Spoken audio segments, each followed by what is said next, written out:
Hey guys, welcome to another Troy Francis podcast. It is Tuesday, the 27th of October. Speeding through the year, we'll nearly be in November very soon. So where's the time all gone? Today I'm talking about how to date without drinking alcohol. It's a vexed topic. It comes up a lot. So I want to address it in this podcast today, which is probably going to be slightly shorter than we normally do. I'm going to keep this one relatively bite-sized, sort of experimenting with the podcast format going forward. Before I get into it, though, just to say, if you're watching this on YouTube, do hit subscribe to my YouTube channel. Do hit the notifications bell. Give me a like, give me a comment, all that good stuff to give the algo a little tickle. I'm really concentrating all of my efforts into YouTube at the moment. That's where the bulk of my content is going, etc. So if you can help me out there, it's very much appreciated. Even if you're listening to this on iTunes or whatever, head over to YouTube, search Troy Francis, subscribe, give me a like, all of that stuff. Thank you very much. The other thing to say is that you should get on my free daily email list if you're not on it already. Tonight in particular, I'm sending out an email about this very topic, about drinking or not drinking on dates and when you're dating. So if you want to read more on this subject, then hit the link in the description below. Sign up for my free daily email. I send out an email Monday to Friday, most days during the week. Free value, a little article or essay by me about a different topic. So get onto that and you will reap the benefits, I promise you. Okay, so let's crack into it. So I'm discussing this today because it's a perennial topic. It's always going to come up. It's always going to affect guys. And I am perhaps uniquely in the sphere able to talk about this because I haven't drunk alcohol for about 2 decades now, nearly 2 decades, okay? I know I look incredibly young. You probably thought, did you give up when you were 3? No, I didn't. I'm actually in my 40s now, and I gave up drinking alcohol when I was in my late 20s. So really the bulk of my experience in terms of dating and going out and lots of my partying and everything else was done sober from alcohol and also from other substances as well. But in that time, I've dated across the world. I've been to many different clubs, bars, lounges, parties, festivals, all of that good stuff. Done all of it sober, so I can really speak to this particular subject. Now, a guy shot me a message on YouTube yesterday after I did my interview with James Tusk. And it goes a little bit like this. It's a guy called Roland. So thank you, Roland, if you're watching this. He says, my brain goes to sleep after 3 or 4 drinks in terms of my game. I basically just become your average drunk guy on a date. Not that bad, but you get the idea. I know the answer is don't drink, but sometimes you don't want to be in your sober head when you're with a girl. Night game and going on all these dates can turn you into an alcoholic. Let's be honest. I'd like to hear about this side of things from other people's experience. I know I can't be the only one affected by this. My hangovers are so bad right now at 31, even if I've had a good night meeting girls, etc. It's hard to justify what I'm doing. Troy, I have no idea how you don't relapse when you're approaching in bars. I need some inspiration, mate. Love the game, but the drink will ruin me if I don't knock it on the head soon. Please discuss this more, Troy. Thanks for reading, Roland. Thanks, Roland, for the message. Okay, so look, to be honest, it's a big topic, and I don't know if I can entirely do it justice just in this one podcast. And even in the article that I'm sending out tonight on the email list, you know, we can scratch the surface at this. There's quite a lot to unpick here. The first thing to say is that most people can drink alcohol in moderation and it's fine. So if you're watching this and, you know, you are basically a normal drinker, then you know, you need to concentrate on moderation. You need to concentrate on being sensible and cutting down and trying to be disciplined with yourself so that when you're going out, you know, maybe you're having a couple in order to just get into the mood, but you're not getting absolutely hammered. And that should be something that you can manage. If that isn't something you can manage or you're having difficulties in this area, then it might be that, like me, you're a bit compulsive around alcohol. You know, you're a compulsive drinker. And for me personally, what I had to do, because through my 20s, I was drinking excessively, got into a lot of sticky situations, hit rock bottom effectively. And I came to the realization that I needed to sort the problem out. And so I embarked on a program of recovery that is based on abstinence. That is to say, not drinking at all and not doing any other substances. And that's something that I've maintained over, as I say, nearly 2 decades now. And I've done that through going to meetings, through going to support group 12-step meetings. Okay, now this is something that we can talk about more. If you've got issues in this area and you want more information, drop me an email, troy@realtroyfrancis.com, or just Google 12-step recovery meetings for alcohol, and there will be no doubt meetings in your area that you can go to. And there's also a load of stuff on Zoom now partly because of the virus and the lockdown situation.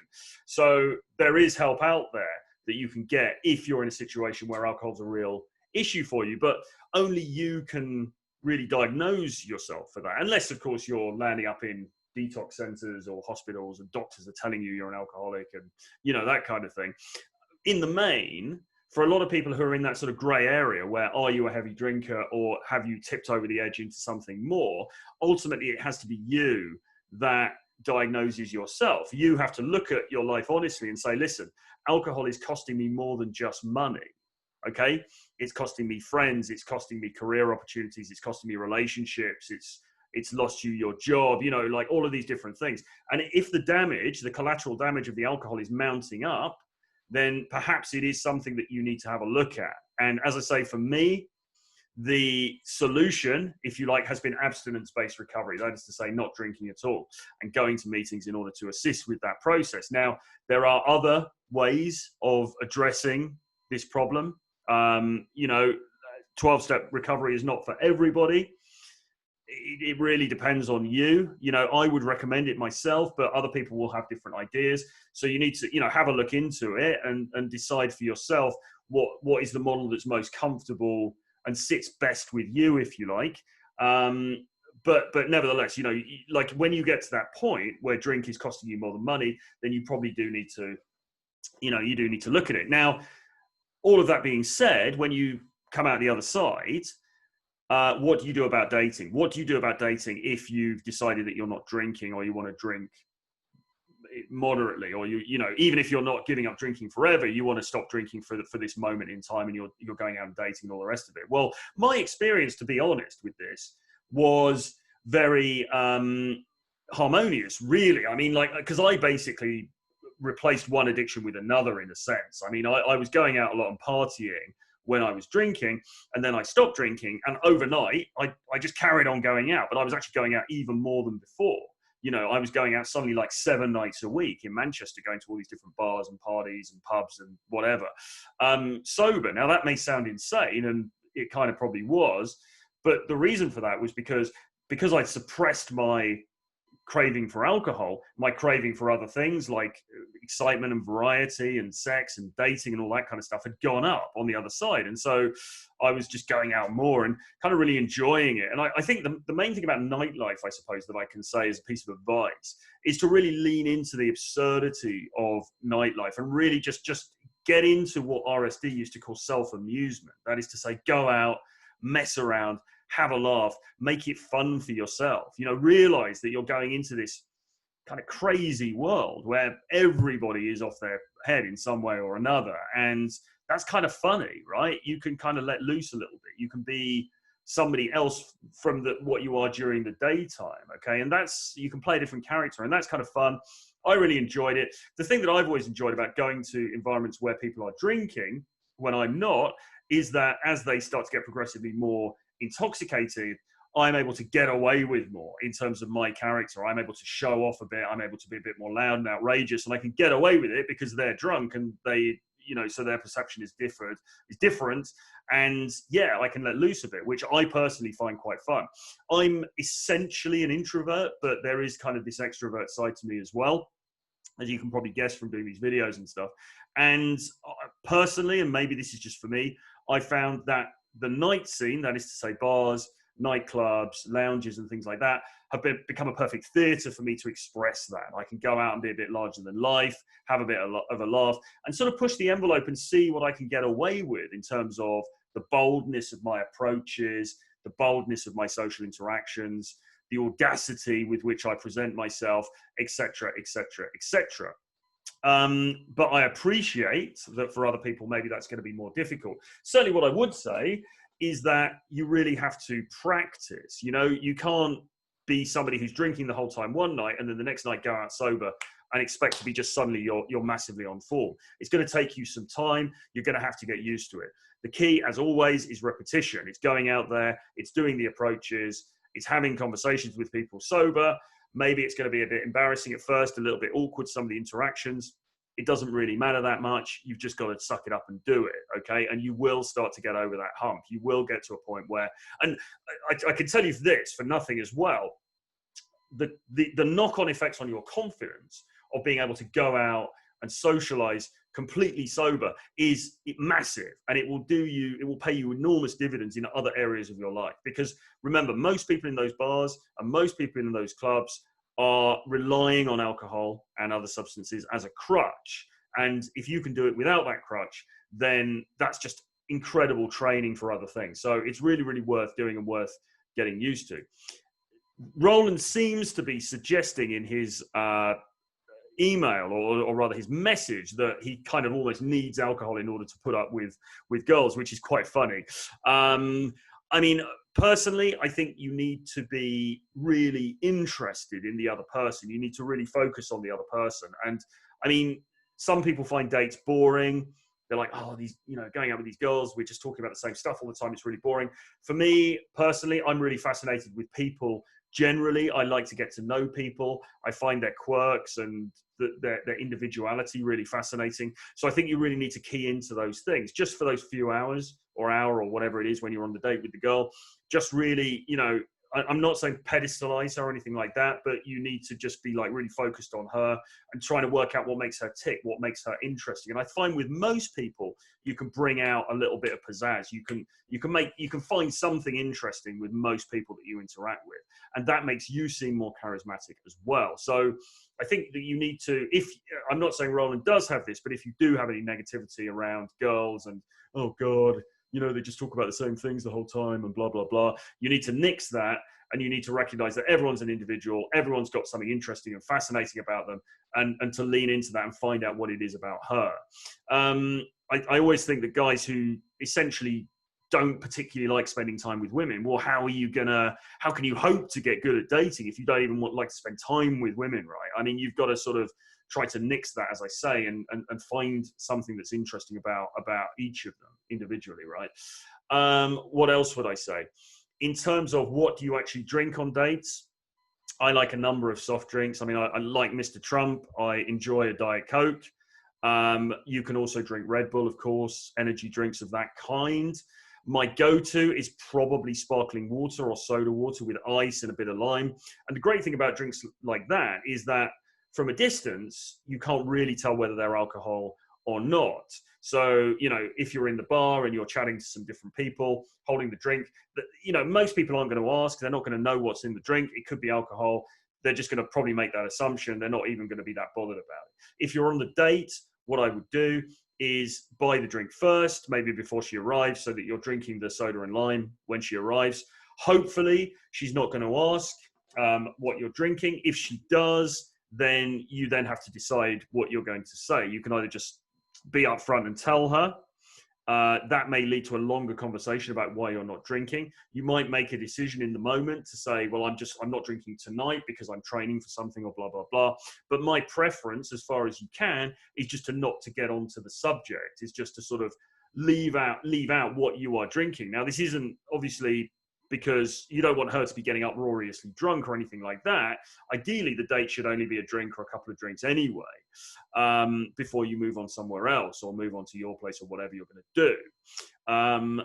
So it's not about her getting uproariously drunk, but, she is entitled to drink whatever she wants to drink, and so are you. You don't have to drink alcohol in order to socialize. Nobody should expect that of you. But at the same time, you don't want to create this buzzkill kind of big conversation about it if you can avoid it.